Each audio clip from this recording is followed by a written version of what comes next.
말씀 제가 가진 성경 신약 292페이지에 있습니다. 저와 한 절씩 성도님들 교독하며 읽겠습니다. 고린도후서 6장 14절 말씀입니다. 너희는 믿지 않는 자와 멍에를 함께 매지 말라. 의와 불법이 어찌 함께하며 빛과 어둠이 어찌 사귀며.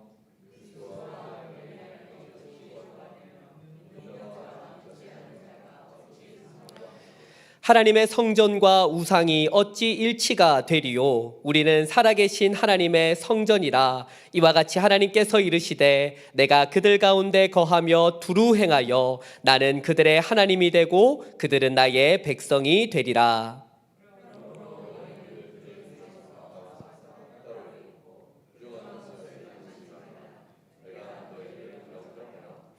너희에게 아버지가 되고 너희는 내게 자녀가 되리라. 전능하신 주의 말씀이니라 하셨느니라. 우리 1절 함께 읽겠습니다. 그런즉 사랑하는 자들아, 이 약속을 가진 우리는 하나님을 두려워하는 가운데에서 거룩함을 온전히 이루어 육과 영의 온갖 더러운 것에서 자신을 깨끗하게 하자. 아멘. 최근 한국에 유행한 드라마가 있습니다. 혹시 여러분 보셨는지 모르겠는데요.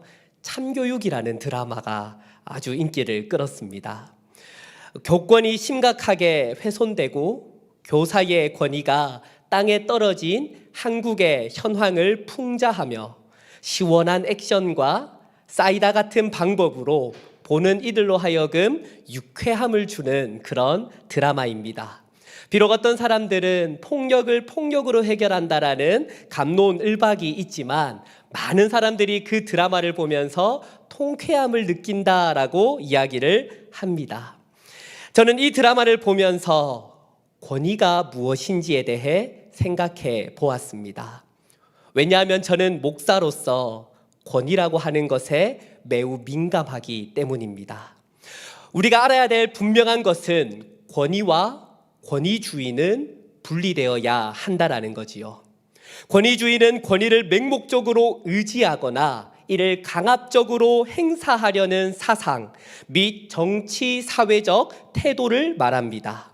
지위나 위치 또는 사회적 힘을 사용하여 누군가를 억압하고 복종을 강요한다면 그것은 결코 옳지 않습니다.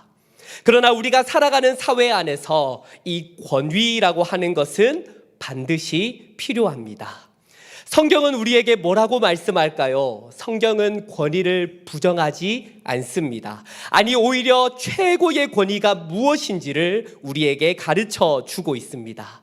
시편의 노래와 계시록의 수많은 성도들이 하나님의 보좌 앞에서 부르는 그 노래의 가사들을 보면 하나님께 모든 권위와 위엄과 능력과 부와 지혜와 힘과 존귀와 영광이 있다라고 고백합니다.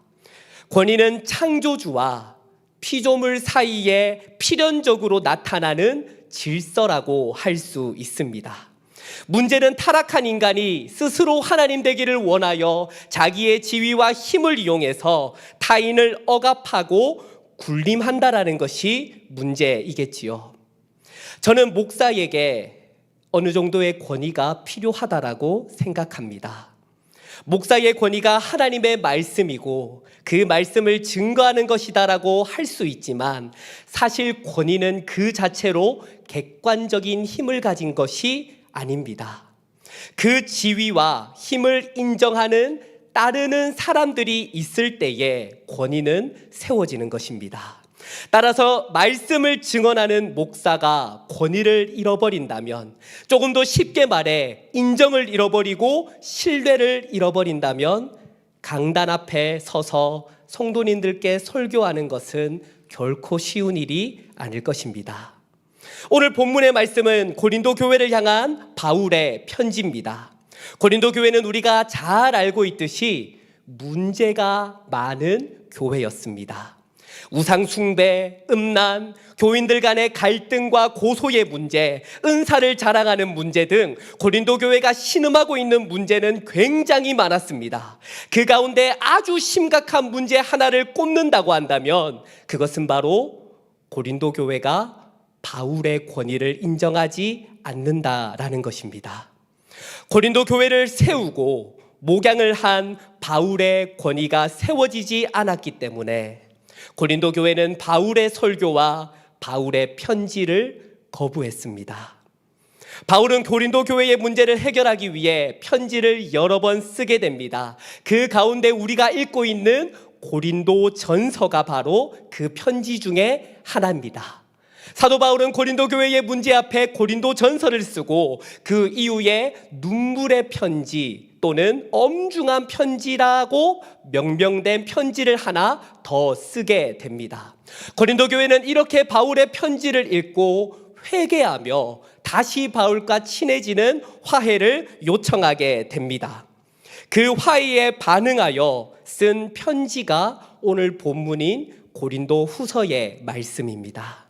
바울과 고린도 교회의 관계가 얼마나 심각했는지 우리는 오늘 본문 바로 앞구절과 바로 뒷구절을 찾아보면 그 심각성이 얼마나 큰지를 알 수 있습니다. 고린도후서 6장 12절에서 13절, 오늘 본문 바로 앞에 있는 말씀은 이렇게 말합니다. 너희가 우리 안에서 좁아진 것이 아니라 오직 너희 심정에서 좁아진 것이니라. 내가 자녀에게 말하듯 하노니 보답하는 것으로 너희도 마음을 넓히라. 그리고 본문 바로 뒤에 나오는 고린도후서 7장 2절은 이렇게 말합니다. 우리 한 목소리로 한번 읽어보겠습니다. 시작. 마음으로 우리를 영접하라. 아무에게도 불의를 행하지 않고 아무에게도 해롭게 하지 않고 아무에게도 속여 빼앗은 일이 없노라. 여러분, 바울이 지금 하는 말이 무엇입니까? 우리 이제 그만 괴롭히고 우리가 다시 고린도 교회를 방문했을 때 너희가 마음의 문을 좀 열고 우리를 따뜻하게 맞아주길 바란다. 우리를 좀 환영해 주길 바래라고 말하고 있습니다. 우리는 지난날의 그 갈등을 다 잊었으니 너희들도 우리에게 마음의 문을 열고 다시 화해하자라는 것을 말하고 있습니다. 우리가 읽었던 본문이 없다면 이 두 구절은 자연스럽게 연결됩니다. 너희는 마음을 넓히라. 그리고 그 마음으로 우리를 영접하라. 그래서 비평신학자들은 우리가 오늘 읽었던 이 본문이 바울이 쓴 것이 아니다라고 말하는 사람들도 있습니다. 바울 이후에 누군가가 의도적으로 넣은 구절이다라고 주장합니다. 그러나 저는 바울이 매우 의도성을 가지고 이 말씀을 하고 있다라고 생각합니다. 이제 겨우 교회 안에서 권위를 회복한 바울이 고린도 교회를 향해 말하는 말씀은 결코 가볍거나 화사한 메시지가 아닙니다. 아주 준엄하고 무거우며 불편한 메시지를 하고 있습니다. 그래서 어떤 학자들은 바울이 말하고 있는 이 대상을 조금 더 가벼운 대상으로 바꾸기 위해 노력합니다. 그러나 본문을 볼 때, 그리고 고린도 전서, 고린도 후서 전체 맥락을 살펴볼 때 바울이 말하고 있는 대상은 분명하고 그 메시지도 확실합니다. 다 같이 한 목소리로 읽어볼까요? 고린도 후서 6장 14절에서 16절 말씀 다 같이 한 번 더 읽어보겠습니다. 시작. 너희는 믿지 않는 자와 멍에를 함께 매지 말라. 의와 불법이 어찌 함께하며 빛과 어둠이 어찌 사귀며 그리스도와 벨리알이 어찌 조화되며 믿는 자와 믿지 않는 자가 어찌 상관하며 하나님의 성전과 우상이 어찌 일치가 되리요. 우리는 살아계신 하나님의 성전이라. 이와 같이 하나님께서 이르시되 내가 그들 가운데 거하며 두루 행하여 나는 그들의 하나님이 되고 그들은 나의 백성이 되리라. 아멘. 바울은 의도적으로 이분법적 접근법으로 교회를 향해 말하고 있습니다. 바울이 말하는 믿지 않는 자는 그리스도를 믿지 않는 세상의 불신자들을 가리킵니다. 바울의 말을 보면 의와 불법, 빛과 어둠, 그리스도와 벨리알, 하나님의 성전과 우상이라는 상반된 예시를 들어 믿는 성도들은 절대 세상 사람들과 사귀거나 만나거나 같은 일을 해서는 안 된다라고 말하는 것처럼 들립니다. 그래서 우리는 이 말씀을 보며 오해할 여지가 충분히 있습니다. 그러나 바울이 믿지 않는 자들과 함께 멍에를 매라라고 하는 이 말의 원어를 살펴보면 히테로쥐에오라는 단어가 사용되는데요, 멍에라는 걸 뜻하는 쥐에오라는 단어에 다른, 균형이 맞지 않는 이라는 뜻을 가진 형용사 어두 헤테로가 합쳐진 단어입니다. 즉 함께 멍에를 멜지 말라라는 것은 그 멍에는 단순히 함께 일하는 것을 의미하는 것이 아니라 근본적으로 다르다라는 것을 의미하고 있습니다. 또한 이 단어는 신약 성경에서 고린도 후서에 유일하게 사용되는데 70인 성경이라고 하는 헬라어로 기록한 구약 성경을 살펴보면 레위기 19장 19절 말씀에 이 단어가 사용됩니다. 레위기 19장 19절 말씀을 보면 동물 간의 이종 교배를 하지 말라라는 그 명령에 이 단어가 사용되는 것을 볼 수 있습니다. 따라서 이 단어는 단순한 행위를 넘어서는 매우 중요한 연합적 의미를 가지고 있음을 우리는 알 수 있습니다. 의와 불법이 어찌 함께하고 빛과 어둠이 어찌 사귀며 그리스도와 벨리알이 어찌 조화되며 믿는 자와 믿지 않는 자가 어찌 상관하며 하나님의 성전과 우상이 어찌 일치되리요.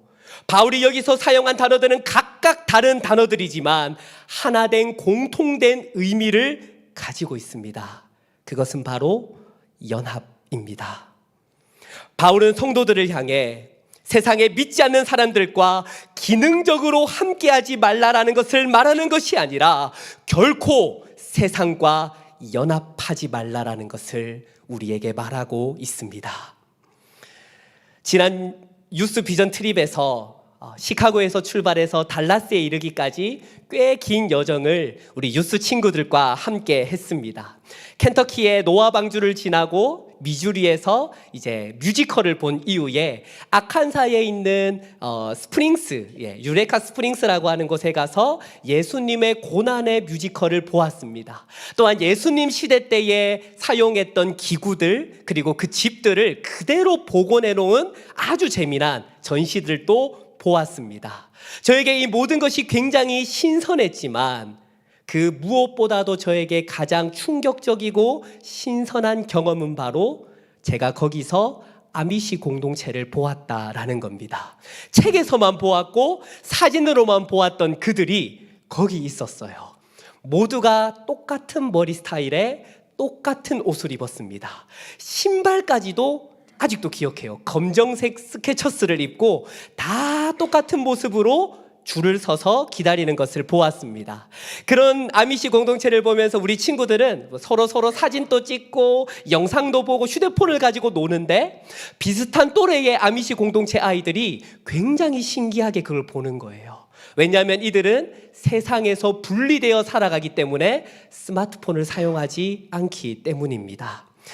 바울이 원한 것이 아미시 공동체처럼 세상에서 나와서 우리들만의 신앙촌을 꾸리고 그곳에서만 거룩하게 예배하고 살아가는 것, 바울이 지금 그것을 우리에게 요구하고 있는 것입니까?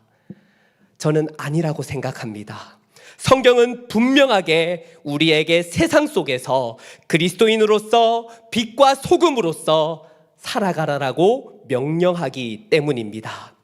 그렇다면 바울이 오늘 본문을 통해 우리에게 말하는 바는 세상에서 분리되어 따로 살라라는 말씀이 아니라 세상 가운데 살아가지만 절대 세속화되지 말라라는 것을 우리에게 말하고 있습니다.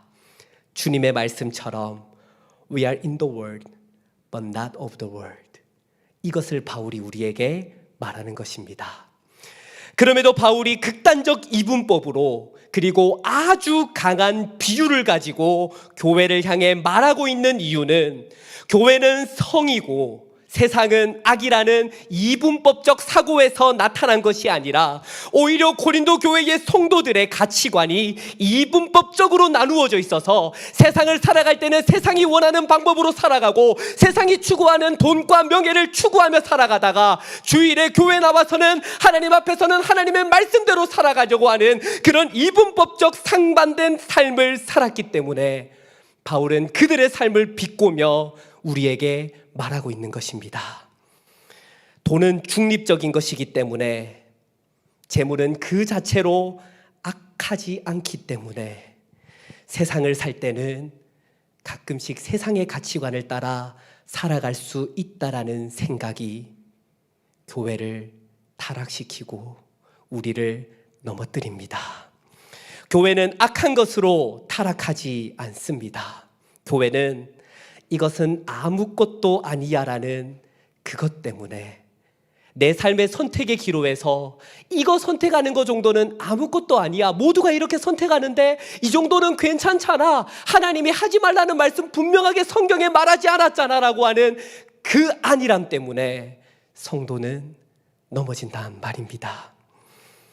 그래서 바울은 간곡히 성도를 향해 우리는 세상에서 살아가지만 세상과 다른 방법으로, 세상과 다른 모습으로 살아가야 한다라고 말합니다. 따라서 바울은 다시 한번 우리가 하나님의 성전이다라는 것을 강조하고 있습니다. 고린도전서 3장 16절에 말한 바 너희는 너희가 하나님의 성전인 것과 하나님의 성령이 너희 안에 계신 것을 알지 못하느냐, 이 말씀을 오늘 본문의 말씀을 통해 한 번 더 반복하고 있는 것입니다. 하나님의 성전이라는 말은 단순한 건물을 뜻하는 것이 아닙니다.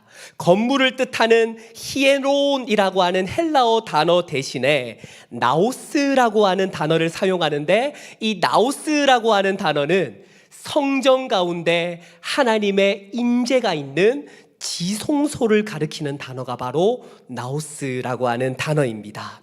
즉 우리는 세상과 관계를 맺으며 세상과 연합하며 살아가는 자들이 아니라 하나님 안에서 그리스도와 관계를 맺고 그리스도와 연합한 하나님의 백성들이고 거룩한 하나님의 자녀들이라는 사실을 사도 바울은 우리에게 기억하라 말하고 있습니다.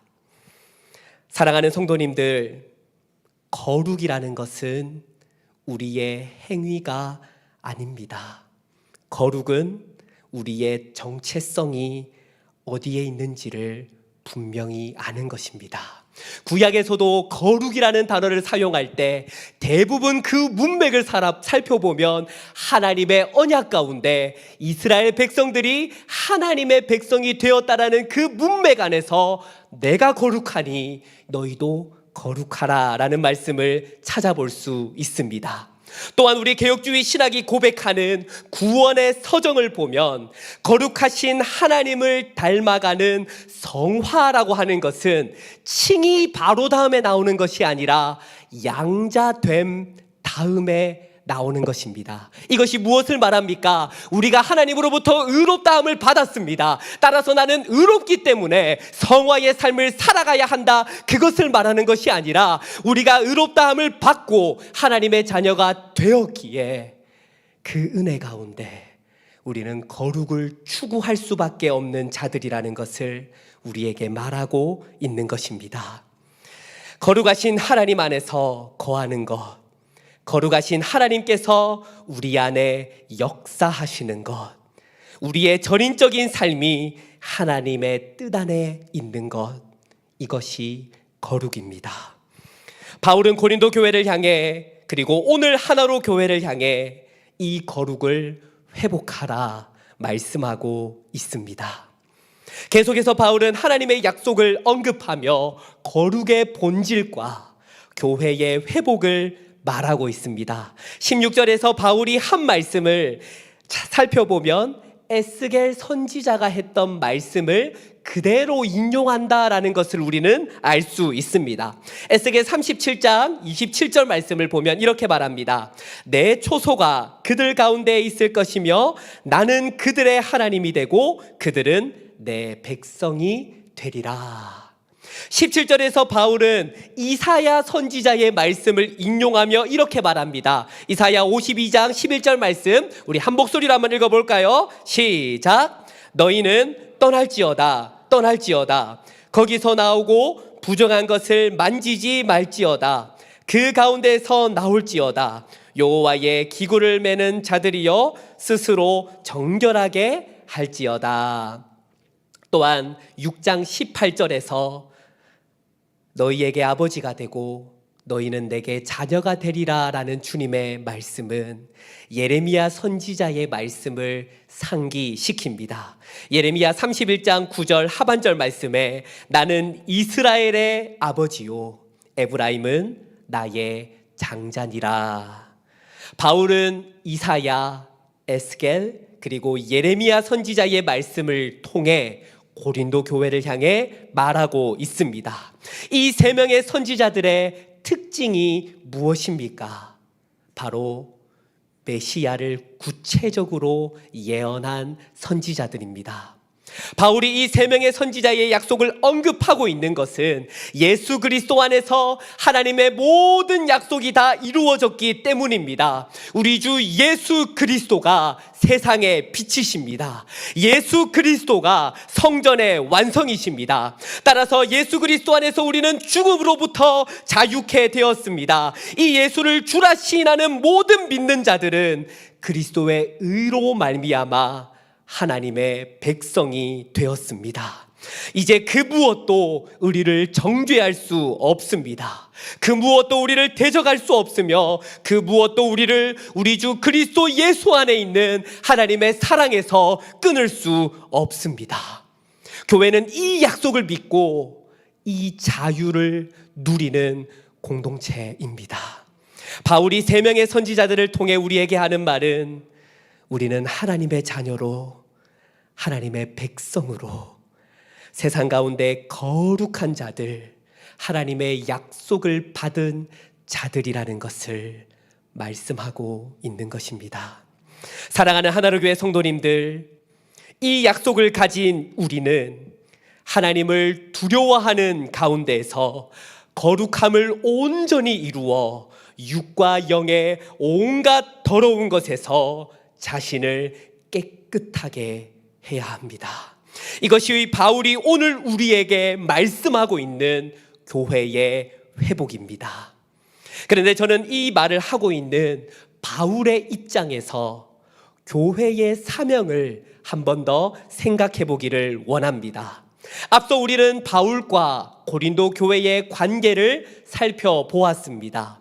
고린도 교회와 바울 사이에 큰 오해가 있었고 그것은 갈등으로 불거졌습니다. 왜 그런 일이 있었을까요? 여러 가지 원인들이 있지만 바울이 쓴 편지를 통해 우리가 알 수 있는 것은 바울이 했던 설교를 고린도 교회 교인들이 오해했기 때문입니다. 바울은 고린도 교회를 향해 오늘 본문과 똑같은 설교를 했었습니다. 너희는 세상 사람들과 함께하지 말라. 너희는 하나님의 자녀이고 하나님의 백성이며 거룩한 하나님의 성전이니 거룩함을 지키라.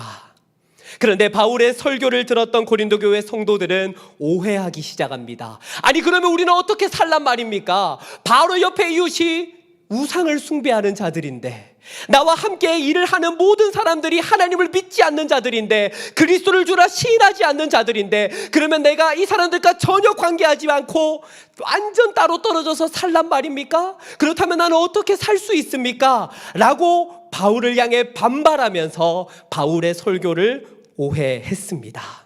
그래서 바울은 고린도전서 편지에 이렇게 말씀합니다. 고린도전서 5장 9절에서 10절 말씀인데요, 우리 한 목소리로 한번 읽어보겠습니다. 시작. 내가 너희에게 쓴 편지에 음행하는 자들을 사귀지 말라 하였거니와, 이 말은 이 세상에 음행하는 자들이나 탐하는 자들이나 속여 빼앗는 자들이나 우상 숭배하는 자들을 도무지 사귀지 말라 하는 것이 아니니, 만일 그리하려면 너희가 세상 밖으로 나가야 할 것이라.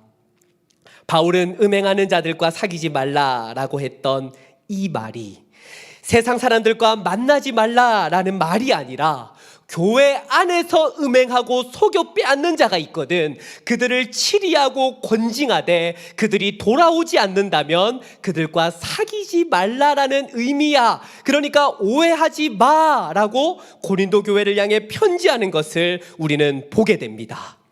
바울의 권위가 떨어지고 바울의 사도직을 의심하는 고린도 교회를 향해 바울은 지금 자기 변명을 하고 있는 것입니다.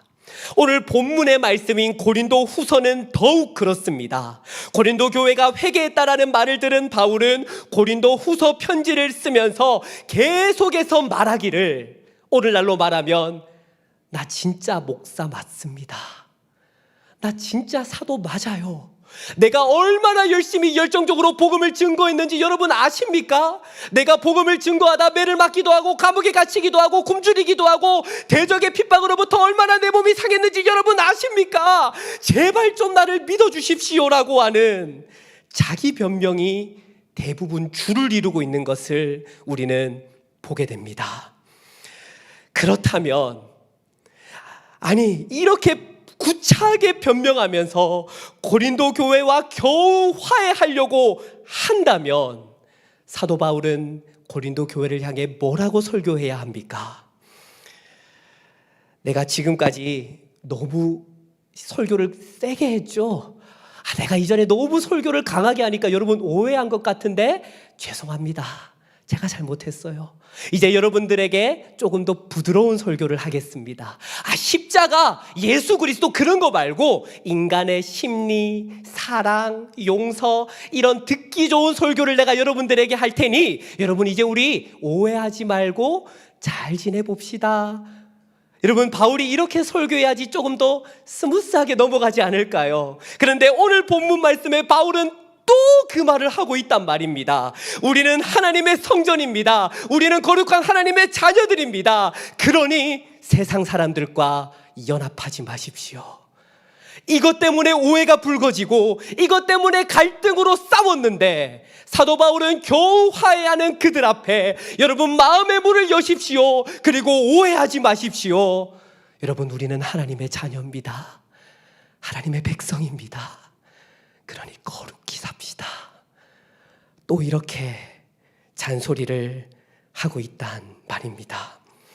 왜냐하면 바울에게 가장 중요한 것은 교회의 회복이고 교회의 사명이기 때문입니다.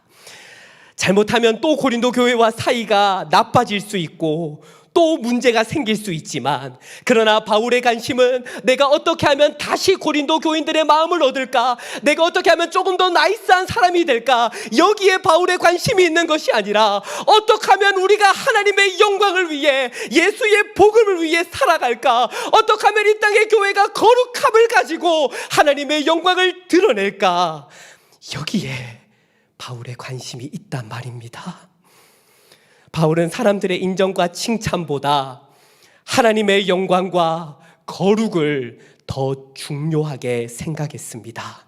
바울이 구차하게 자기 변명을 한 이유는 자기를 알아봐달라는 간청이 아니라 사도의 권위가 회복된 후에 그가 정말로 하고 싶었던 말은 우리는 거룩한 자들이니 당신 그렇게 살면 안 돼 라는 요청을 하고 있기 때문입니다. 바울이 금하고 있는 것은 우리의 신앙 양심과 정체성을 포기하게 만드는 세상과의 연합입니다.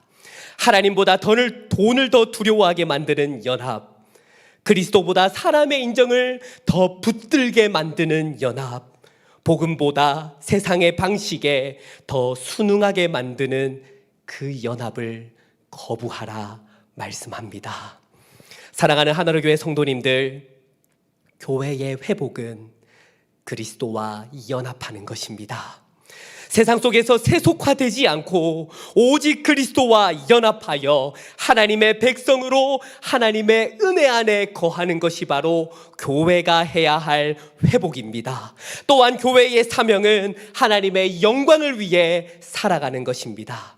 세상 속에서 영원한 하나님의 약속을 가진 우리는 하나님을 경외하고 예배하며 그 안에서 거룩함을 온전히 이루어 육과 영의 온갖 더러운 것에서 우리를 깨끗하게 지켜야 하는 것.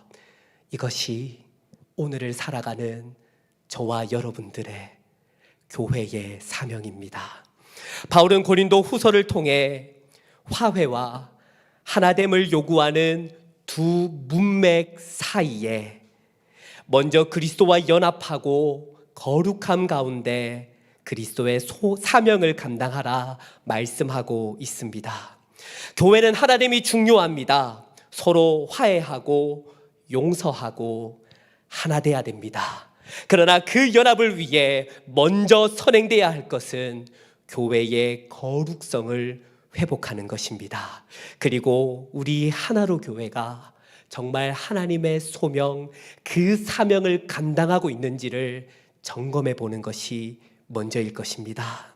그것을 위해 목사는 하나님의 말씀의 권위에 의존하여 설교를 합니다. 그리고 여러분들은 어쩌면 매주 잔소리처럼 듣는 똑같고 비슷한 말씀의 설교지만 믿음으로 수납하고 아멘으로 순종합니다. 우리가 그렇게 할 수 있는 이유는 우리 안에 가장 중요한 인생의 가치와 영원한 하나님의 약속이 우리 공동체 안에 있기 때문입니다. 사랑하는 성도님들, 교회의 회복은 단순히 서로 사이좋게 지내는 데서 끝나지 않습니다. 바울이 고린도 교회와의 관계를 회복한 가운데 거룩을 말하고 있는 이유가 여기에 있습니다. 교회는 사람의 감정으로만 하나 되는 공동체가 아니라 교회는 살아계신 하나님이 거하시는 성전입니다. 그러므로 우리는 세상 속에서 살아가지만 세상에 속한 방식으로 살아갈 수 없습니다. 세상과 관계를 맺어야 하지만 세상의 우상과 연합할 수 없습니다. 하나님보다 돈을 더 두려워하고 그리스도보다 사람의 인정을 더 붙들고 복음보다 세상의 방식을 더 신뢰한다면 우리는 이미 다른 멍에를 메고 살아가는 것입니다. 때때로 우리가 그렇게 넘어질 때가 있지요. 그러나 하나님은 우리를 내버려 두지 않으십니다. 하나님은 우리 가운데 거하시며 우리의 하나님이 되시고 우리를 자기 백성이라 부르십니다. 그러므로 우리는 정죄를 피하기 위해 거룩해지는 것이 아닙니다. 이미 하나님의 자녀가 되었기 때문에 그 자녀의 정체성과 그 충만한 하나님의 은혜와 영광이 우리의 삶 가운데 넘쳐 흐를 때에 우리는 성화의 삶을 살아가게 되는 것입니다. 교회의 사명은 세상과 단절하는 것이 아닙니다. 그렇다고 해서 세상과 똑같이 되는 것도 아닙니다. 교회의 사명은 세상 한가운데서 하나님의 백성이 여기 있습니다. 하나님의 공동체가 이 땅 가운데 있습니다. 여기 하나님의 나라를 소망하고 바라보고 그 나라를 이루어가는 자들이 여기 있습니다라고 외치고 고백하고 살아내는 것, 그것이 교회의 사명입니다. 그러므로 말씀 앞에서 설교자와 성도는 함께 순종해야 합니다. 목사는 자기 권위가 아니라 하나님의 말씀의 권위 아래 서야 하고, 성도는 사람의 말이 아니라 성경을 통해 들려주시는 하나님의 말씀 앞에 믿음으로 응답해야 합니다. 우리는 하나님의 영광을 위해, 그리고 복음을 위해, 그리스도를 위해 살아갑니다. 앞으로도 계속 그분의 나라와 뜻을 위해 우리는 살아나갈 것입니다. 사랑하는 성도님들, 그 걸음을 멈추지 맙시다. 우리 모두 하나님의 백성답게 거룩하게 살아갑시다. 그 여정이 결코 쉽지 않음을 알고 있습니다. 세상에서 그리스도인으로 살아가는 것이 녹록치 않음을 알고 있습니다. 그러나 우리에게는 하나님의 약속이 있음을 기억하십시오.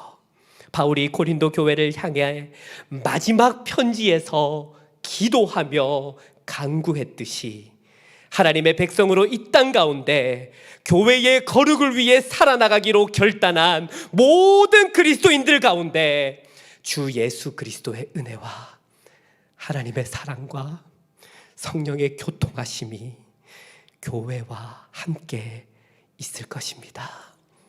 우리 이 약속 붙들고 이 고백 붙들고 함께 살아갑시다. 우리는 하나님의 자녀, 하나님의 거룩한 백성입니다. 우리 하나로 교회는 오직 하나님의 말씀이 이끄는 믿음의 공동체입니다. 하나님 이 교회 가운데 하나님의 주권과 하나님의 영광만 드러나게 하여 주시옵소서. 그 은혜 가운데 우리의 삶을 온전히 고백하며 우리는 속이는 자 같으나 참되고 무명한 자 같으나 유명한 자요, 죽은 자 같으나 보라 우리가 살아있고 징계를 받은 자 같으나 죽임을 당하지 아니하고 근심하는 자 같으나 항상 기뻐하고 가난한 자 같으나 많은 사람을 부요하게 하며 아무것도 없는 자 같으나 모든 것을 가진 자로다. 우리 같이 함께 이 찬양의 고백으로 함께 나아갈까요?